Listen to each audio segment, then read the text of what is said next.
You ready? Yep.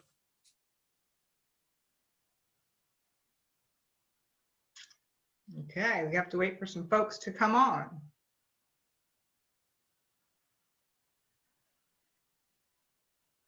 There we go. You have to admit everyone. So welcome. Let me see what we have here. We have some people signing on.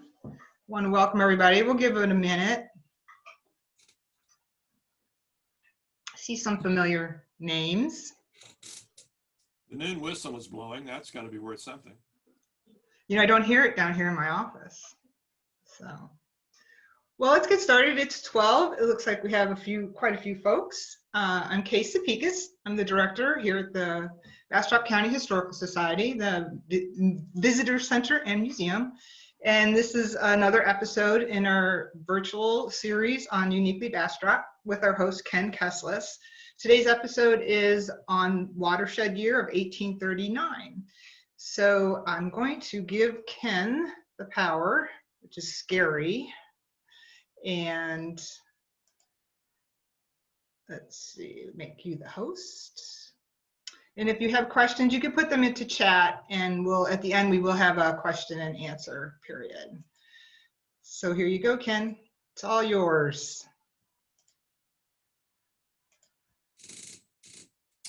Okay, hello everybody. Welcome back, or welcome if you haven't been to any of these before. Today's is reflective of everything we've been doing. It's a unique story about Bastrop. So I'm wondering if any of you have ever wondered why Austin is the capital of Texas, or put another way, why is the capital of Texas located 30 miles up Highway 71 or 39 miles up the river from here? How that came to be is an extraordinary event in Texas and American history. It involved a decision to select a new and permanent site for the seat of government of the Republic of Texas. And I think it involved a decision that I don't know that's ever been made by any deliberative body before. It's just a wonderful story. So I call this year 1839 Watershed year. And you know from talking about the rivers being the dividing lines for much of early Texas, the watershed is the water that flows from a ridge here and a ridge here and goes into a stream, a river, or whatever, and finally winds up in the ocean. This is an example of the Colorado River watershed in Bastrop County. You can see that the county was laid out almost entirely because of the watershed. This creek barely goes over, and you can see the watershed here, but they made this line pretty close to it. The line up here and the line that covers Austin, Travis County, is the watershed between the Colorado and the Brazos. We have a little bit of the Brazos that flows from the Yawa out. So I just thought that was a pretty good image for a year that was really important. And I put it graphically this way. On one side of the divide is 1830 to 1838. 1839 is the divide, and 1840 through 1821, through 2021, and tomorrow and the rest of it is the rest of the story. So before 1839, after 1839. So, as I said, an extraordinary and probably unique event in Texas and American history regarding the selection of a capital city for Texas. It continues the story of the period of the early years of Bastrop from 1830 forward. We are located right here on this side of the San Antonio Road. Remember that this is eastern side of Bastrop right here, and this is the western side on the bluff of the river. And that was very important to Stephen F. Austin when he selected this site for the town of Bastrop. Old San Antonio Road, main road running through Texas. Here's the Guadalupe River, the Colorado, the Brazos, the Trinity.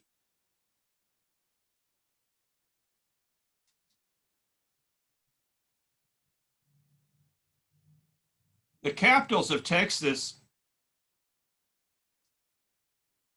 started in the March convention that passed the Declaration of Independence was at Washington on the Brazos, up from here over here for us. It then moved for 3 months to Columbia, and then in April of 1837, for a couple of years, it was located in the town of Houston. But Houston was a new town, had only a few houses, muddy streets, was mosquito infested, and had a very unhealthy climate. All this led to a desire to find a better place for a permanent location for a seat of government or a capital city of the state. The first effort was made by the Second Congress in the fall of 1837. They established a 5-member commission to select a site or to bring a report about a permanent site for a seat of government in Texas. The commission was made up of J.A. Greer, Horatio Chrisman, William Scurlock, and 2 others, incredibly from Bastrop. John W. Button, very prominent signer of the Texas Declaration of Independence, first congressman from Bastrop County, and John J. McGee, who was a early arrival into Bastrop County, very prominent member of the Committee of Safety and Correspondence, and fought in the Siege of Bear under Edward Burleson. How in the world 2 people from Bastrop got on there, I don't know, unless they really wanted Bastrop to win the battle. They were given the following locations in which they could settle or select sites or a site. This is a line that goes from, it passes Fort Bend. There's a FB there. Fort Bend was a prominent spot, and they said draw a line straight from Fort Bend from the Trinity to the Guadalupe, and you can't make it anywhere on this side. Go up past the San Antonio Road as much as 100 miles, which was kind of preposterous because there are nothing but Indians out there. But that was a possibility for them. So 100 miles down to here. This line, oddly enough, or not oddly enough, just specifically enough, excluded the side of Austin. I mean, sorry, I beg your pardon, the side of Houston. They didn't want Houston, and they drew a line right there to exclude it because Houston is right down over here. So Bastrop lay in the very heart of that area, and residents offered what they had to make Bastrop as attractive as possible. They offered to give the government for the use of establishing for the use of establishing a capital, if they would establish the capital there, they agreed to give a great deal of land, including, this is a fuzzy picture, but this is what we know as Bastrop. But Bastrop had 17,000 acres of land given by the Mexican government, and they offered almost all of it. Much of it covered with pine timber, at least 1,000 acres with beautiful cedar, they said. They also offered $7,000 due for payment on town lots that they had sold but not received the money. And in addition to that, individuals offered a considerable amount of money if they would bring the capital to Bastrop. The commissioners reported to Congress in November 1837, listing Bastrop as first choice among 10 suggested locations for the permanent seat of government. They gave the following reasons for their choice: best pine and cedar timber, good water as any other, located on a navigable stream, surrounded by a fine, beautiful country possessing location high, dry, and healthy, and the 4 leagues of land offered. the town tract also joined other fine lands. If you remember, this was almost the very thing that Stephen F. Austin recognized when he first crossed this area in 1821. The pines, prairies, and river, the three critical factors in the development of Bastrop's early history, had now become important in attracting national attention. That the secondary sites that they suggested were Washington on the Brazos, LaGrange, San Felipe, Gonzales, and the only one on this side of the old San Antonio Road, Nashville, up near Cameron.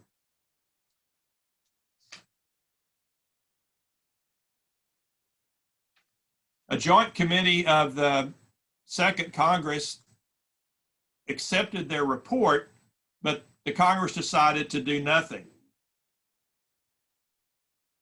Instead, they set up a new commission of all congressmen. I'm thinking maybe they didn't like the fact that there weren't any congressmen involved in that first commission.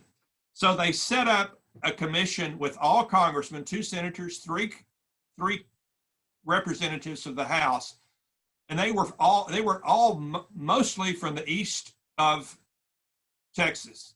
Sabine County, Houston County, Brazoria County, Jackson County, and only one that you could call central, Washington County, where Washington on the Brazos is. They gave them, these 5 people, a responsibility to report back to Congress, and they gave them the same area in which to consider as the previous one.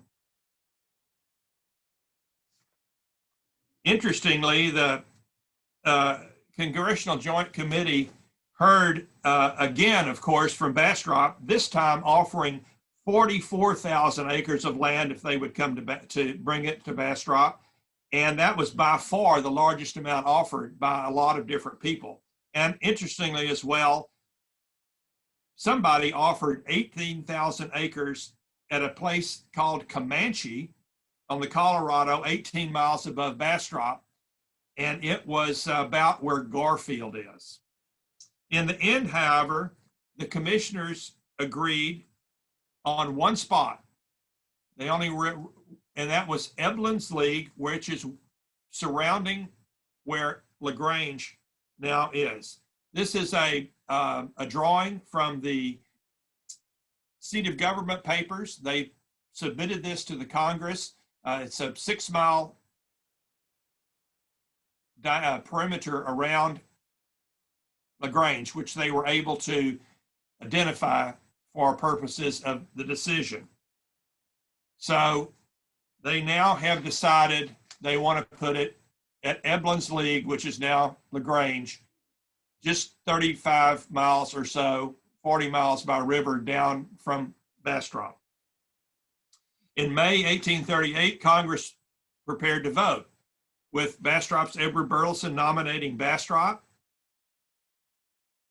But they reached a decision after only 2 ballots, with Bastrop receiving at the most 4 votes. Eblin's League had 19 on the first ballot, and by the second ballot had 27 votes, far in excess of the needed majority. Bastrop's weak showing, as compared with first choice recommendation by the first commission less than 6 months before, might have resulted from its location as too far west for a Congress dominated by those living east of the Brazos. President Houston soon made this decision moot, however, when he vetoed the decision for Eblin's League. Many believe that he simply wanted to keep the capital in his namesake city. He defended his decision by noting that 2 congressional elections would occur before it would be moved, and that maybe something would go awry in the meantime. Houston's allies defeated an attempt to override the veto.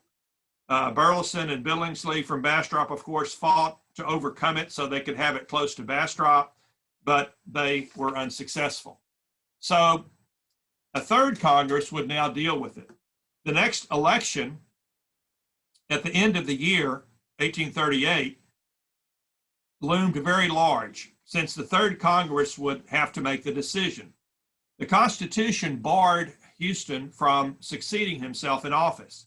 So standing for election in November were all the representatives of the House, a third of the Senate, and the president and vice president. Mirabeau B. Lamar had been the vice president. He ran for president and succeeded, running on a view opposite from that of Houston's. Following his vision about how far west Texas would grow, he pursued an aggressive policy to make the capital as far west as possible. The candidates in the West, candidates for Congress in the West, followed Lamar, campaigning on a platform of growth and favoring a new capital at a site in the West. They considered the possibility of realizing substantial sums of money from selling land. A western site would eventually become a much more central one as Texas expanded toward its western boundary, and the location of the seat of government in the West would foster greater immigration to that area, leading to a reduction in Indian depredations. Many candidates favoring a western site won election, as did Lamar. After the election, the new Congress and president convened and made an extraordinary decision. This is the one that's just totally unique. They granted the right of a new commission to make the final decision, period. Whatever they wanted. Didn't matter who said no, didn't matter how many people in Texas hated the idea. Whatever those 5 people decided would last would be the final decision for where the capital would be located. The new Congress and Lamar set still another commission that included members, non-members, non-congressional members from mostly the eastern part of the state. You can see a representative from the Columbus area, Colorado County, was the only one you could call anywhere near central. They were in the real periphery of Texas, the most heavily populated, but certainly not where they were pointing towards building or creating the new capital.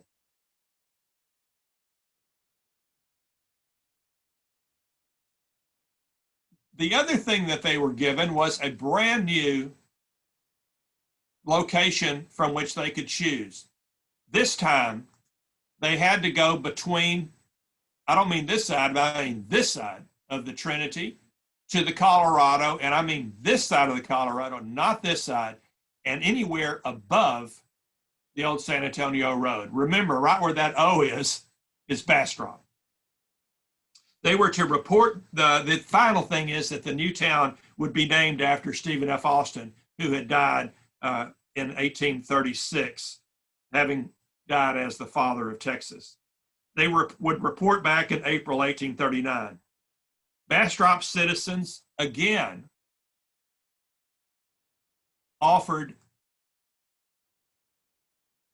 what they had, that is, all the land they could muster and all the people they could get to agree to offer their land. Again, the entire 17,000 acres, money that they would collect, and people all over the Bastrop County area agreeing to give land if they would build the capital at Bastrop.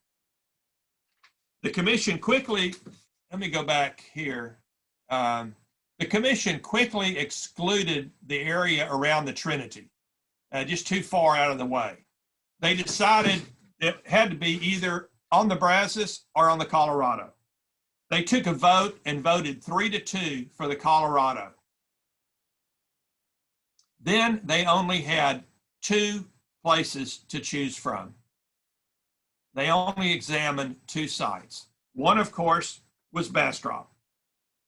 And the other was a little place upriver a little bit, 39 miles upriver, at a little place called Waterloo that had been laid out the year before by Edward Burleson.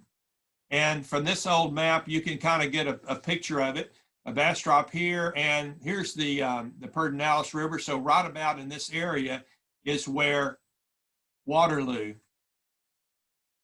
had begun to develop with maybe a handful of residents. Again, another bit of a picture here in this area. Again, here's Bastrop. When they took they decided that between these two, so they got on April 3rd, they had appointed six disinterested persons, all Bastrop residents, to meet at the courthouse and awarded values of from $3 to $3.50 per acre for land in Waterloo. A separate jury of Bastrop County residents set value for 86 12-acre farm lots in Bastrop, ranging from $70 to $1,000. This area incorporated the best land north of Farm Street along the river fronting the Bastrop Town Tract. The commissioners returned to Houston, held their final meeting on April 13th, and announced their decision. They had voted unanimously for Waterloo. One of the main reasons that Bastrop lost to that vote was that it was too well developed. They would have to buy a lot of land and exclude people from houses that were built. They'd have to run everybody off. They would have to, the speculation would have been very difficult because so many people own land, and it would look like they had given them too much of an advantage. Also, if you can imagine, just think about downtown Austin without it being occupied with anything. It's on the edge of what they call the mountains, up on the edge of Mount Bunnell. Barton Springs was there. It was a beautiful spot. And let me remind you that you might think that South Austin would have been a better place on a high bluff like Bastrop, but it was on the wrong side of the Colorado. It had to be between the Colorado and the Trinity, so it had to be on this side. And if you've ever remembered any of the floods that have hit downtown Austin, it might make you wonder, what if they had said they could go on this side? Austin, main part of Austin might have been built up on the bluff in South Austin. The capital, though, could only be located in one place. So Bastrop residents finally lost their 18-month-long battle to persuade 3 separate commissions to bring the capital to Bastrop. This left Bastrop's fate from that time forward as the nearby neighbor of the seat of Texas government, now named Austin. Bastrop's relationship with an important big sister just to the west would evermore help define the town and county. The other side of the watershed would continue as it continues still. I will say that one of the things I've thought many times as a small town boy is if the decision had gone the other way, I'd be living in Waterloo, driving southeast to Austin to go to the opera and the doctor. All right, I am now done. Kay, do we have any questions?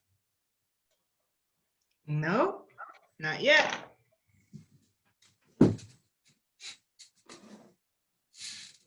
You know, those of you that know this, when Edwin Waller laid out the town of Austin, he did it based on the rivers. The rivers were the real markers for Texas. And so he laid out the town with street names running kind of north to south, but really east to west, starting with the Sabine. Starting with the red, and then the Sabine. And you can follow the streets across Trinity, Brazos, Colorado, and think about the fact that on the other side of Congress, on the west side of Congress, is Guadalupe. So they put Congress between Guadalupe and Colorado, and they put Colorado on the other side because because of the way or do I have that backwards? They put Colorado on the other side because the capital's sitting in between the Brazos and the Colorado. Excuse me for mixing that up. But that was kind of his layout. And then it went all the way down to the Rio Grande. That was so if you know the rivers of Texas, you can follow the streets that run north and south in downtown Austin. So we have one comment from April Daniels, who said, "What a fascinating story," and I agree. Here's a question: was the Colorado River navigable to Waterloo, Austin? Well, maybe we'll talk about that in another chapter. But there's that they thought it could. It couldn't. Austin was, interestingly, another reason for Austin's location is it was at the head of the navigation, because there were falls there where the Tom Miller Dam is, entered the hill country, and there were waterfalls there, and the river was not deep enough to go any farther. So they were hoping that they could navigate all the way up to Austin. And they did at least one time get a riverboat up there. And we'll talk about that. It was a pretty important time in the early part of Bastrop's history. I'll talk about that in a month or two. Sounds good. Well, I don't see any other questions. Is there anything you want to talk about coming up next? Well, just next is we begin the downslide of the watershed. If you follow that imagery, but that I know is not perfect. The capital, it being 39 miles from Bastrop, and Bastrop having the only timber in West Texas. We've talked about, the central western part of Texas, and we've talked about that from the get-go about how extraordinarily valuable that timber was. We'll be talking about how the town, how the Consolation Prize was being the staging ground for building of the new capital city, and the development. I think probably we'll run the rest of the years of the Republic talking about Bastrop's up and down, or we'll get as far as we can. So after Austin becomes the capital, what's next? That's the next chapter. Super. Well, I guess we should thank everybody for coming. We are back on schedule every 3 weeks, unless there's another snowstorm, every month on the third Thursday, unless there's another snowstorm. Let's pray there isn't. And I wonder if I could ask, Ken, do you want to share about Uniquely Bastrop Plus, or do you want me to talk about it? It's up to you. Would you go ahead and yeah? Well, Peggy and I have been talking about the fact that I've been running kind of a chronological view of a presentation of Bastrop's early history, and keep going until people get sick of it, I guess. But there are a lot of things that don't fit either that timeline or any timeline. And so we thought, why don't we have opposite every 2 weeks opposite the Uniquely Bastrop, have some ones that are not necessarily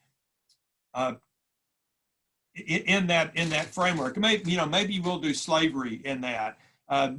We hope Robbie Sanders would do one on buildings and another one on houses in Bastrop. We're hoping to get Bruce Blaylock from Smithville to do one on the coming of the railroad to Bastrop County, and in particular Smithville. There's a lot of things that are kind of heavily topical. And in fact, the one we did today is kind of the same thing. But I think that would be a really cool deal to get a lot of people involved. I hope some of y'all will think about doing one yourself, or we'll track down who we can. I'll help if you want to do one and on some particular topic. So I think that'd be a really, really good way for us to advance our knowledge of Bastrop County history. Great, thanks. I have another question and then a comment. So question is, did the downtown fires have any consideration with the decision of Waterloo location, or were they after the decision was made? After the decision. Yeah, weren't they in 1862 or something like that? Yeah, the big fire was 1862, burned the town, half the town down, yeah. And then April asked about, or made a suggestion for the Uniquely Bastrop Plus of Alum Creek. Creek? Talk on Alum Creek. Yeah. Hey, April, could you do that? Would you want to share it? She hasn't responded yet. Well, I think that opens the door to a lot of things. Like we could ask Leanne Gertz to do something on Rockney. Right.